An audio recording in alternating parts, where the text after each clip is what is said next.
This bill as it currently stands is a horrible idea. But now don't hang up on me and shit. Now hear me out. Now listen. Are you listening to me? I'm listening, providing you're straight.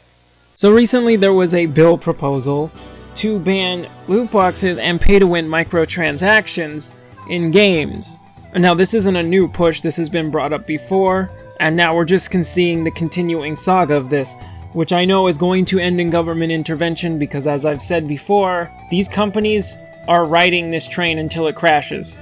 As we saw how EA responded in Belgium when Belgium said, you gotta take this stuff out, they just basically said, nope, you're wrong. And they said, based on the laws, it is. Nope, you're wrong. No thank you. And they're just like, we'll even change the laws if you try to weasel your way out of it. And they're like, nope, still fighting it. And do you see what I mean? These companies will just write it and write it and write it till they get to the point where they're going to force the government's hand because they don't want to self-regulate because they're making too much money. However, that doesn't mean blindly support any bill that says, we're going to handle this. I saw a lot of people cheering this on and blindly supporting it without really thinking about it. When you're reading any kind of law proposal, one of the first things you have to look at is every single word has to be defined and everything must be specified. People are just seeing ban loot boxes, great idea, and then you have to go, well hang on, let's define loot boxes. And the one that concerns me is, let's define pay to win. Because now we're getting into dicey territory where they're going, oh yeah, we want to ban loot boxes and pay to win. Well wait, hang on. And then they don't really actually define clearly what pay to win is and entails, which is why you shouldn't support this. So going into what Kotaku wrote about it, Senator Josh Hawley today announced a bill that would ban loot boxes and pay to win microtransactions in games played by minors, a broad label, see there's the problem, that the senator says will include both games designed for kids under 18 and games whose developers knowingly allow minors to engage in microtransactions. Okay, well what does that mean? What minor has not played a game that's rated M? How are we going to find out who actually is a kid buying this or an adult? How do we know if they're willingly targeting kids? I mean, you know that they probably are, but how do you prove the intent? What is the standard you're looking for? It goes on, Hawley will introduce the bill, the Protecting Children from Abusive Games Act, to the US Senate soon. In press materials announcing the bill, Hawley's team brought up the Activision game Candy Crush as an egregious example of pay-to-win microtransactions thanks to its $150 luscious bundle that comes with a whole bunch of goodies.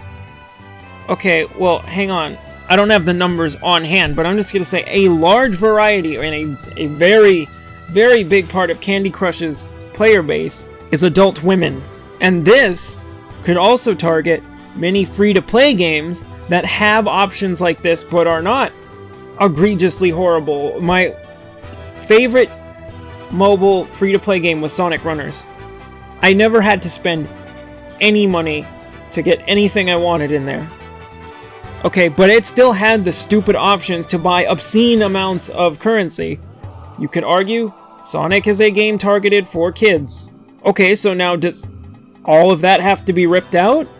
Which will then kill the incentive to make a free-to-play game because they can't put stuff like that in the game? You see how this is getting muddy? And when you get things muddy, you allow a giant opening for the government to step in and start attacking certain developers that are little guys and can't defend themselves. You don't think Activision and EA and Valve will find creepy ways to get around this, but completely use this regulation as a hammer against smaller guys, using the broad definitions? Do you see the issue here? It goes on to say that this bill will also likely apply to a host of online games that feature loot boxes and other ways in which players can spend money for real benefits. Didn't define real benefits. When a game is designed for kids, game developers shouldn't be allowed to monetize addiction. Okay, and what about games that aren't developed for kids that have a high player base of minors in them, such as Call of Duty or Battlefield? Do people remember when the CEO of EA at the time of Battlefield 1 release, when they were talking about the pitch, and he said that he was hesitant to go for a World War I game because kids aren't going to know what World War I is, and accidentally slipped up and admitted that they have children in mind when it comes to these games, but they can claim the label, oh, it's targeted for adults. So this is why I think we should sort of like narrow this bill down to loot boxes, and that's it.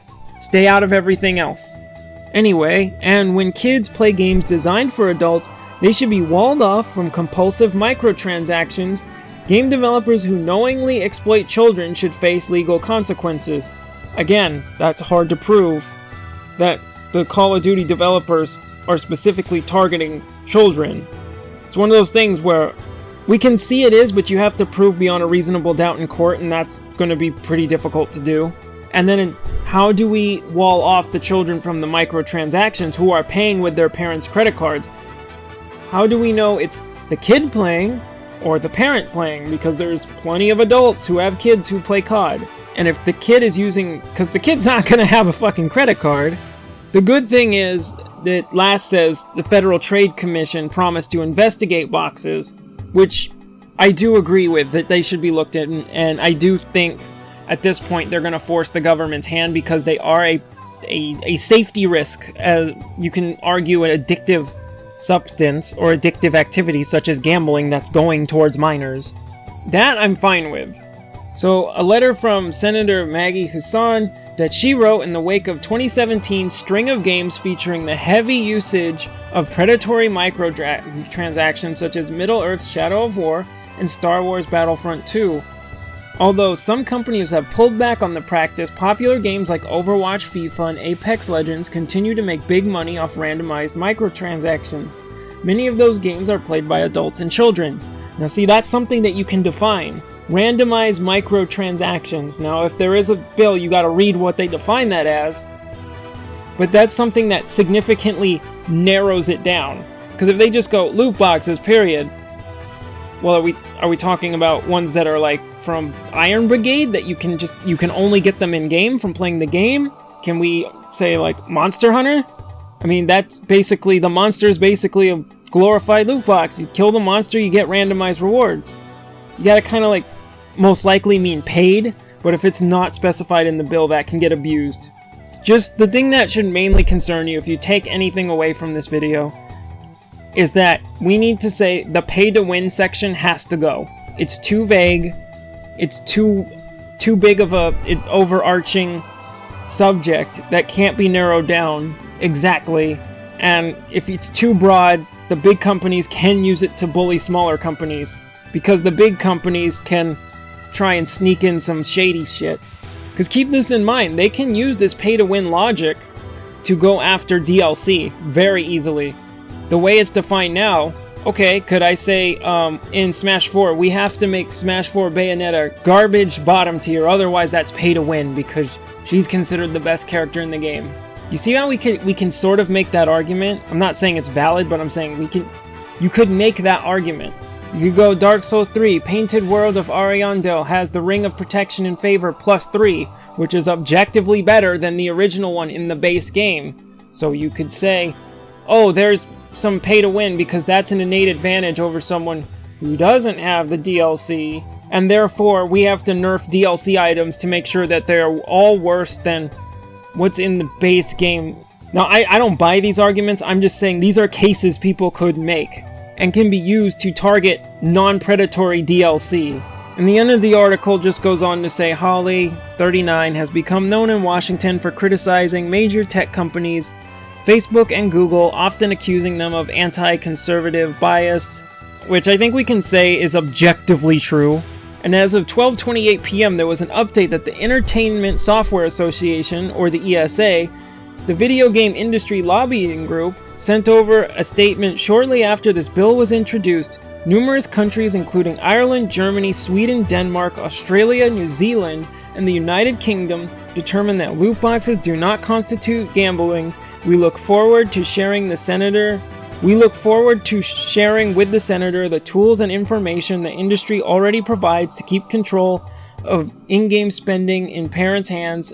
Parents already have the ability to limit or prohibit game purchases with easy-use parental controls. Yeah, but, you know, the casino can still be held responsible if they let a child in. What if the parent tells their what if the parent tells their 16-year-old, "Oh yeah, go ahead, I feel like you can gamble, go in the casino." And the casino's like, "Well, the parent said it's okay." Well, no, the casino can still be held responsible, will be held responsible, and get sued for it. Same with alcohol, same with cigarettes. So, and this is saying the laws of other countries haven't even considered this yet. They're trying to do well, these guys are doing it, so it must be just and fair. You know, ESA, just stop. That's a pathetic argument. That's not even remotely decent. Anyway, that's what I meant. Don't support this bill until things are better defined and I think pay to win be removed. And if they really want to go into that, which I do not support, make sure it's a separate bill. And again, always read everything thoroughly. And think of easy ways to find loopholes, because these guys are old. These are a lot of older people. They really don't understand the medium of games. It's a very, very unique medium. There's nothing that even comes close to it. Anyway, I hope you enjoyed. I'm on Twitter now because I stopped being lazy, which will be down in the link below, and I started doing Twitch, and I stream anywhere from 3 to 4 times a week on assorted weekdays and Saturdays. I'll get a more consistent schedule for streaming soon. Anyway, links in the description. Hope you have a wonderful day. I'm out.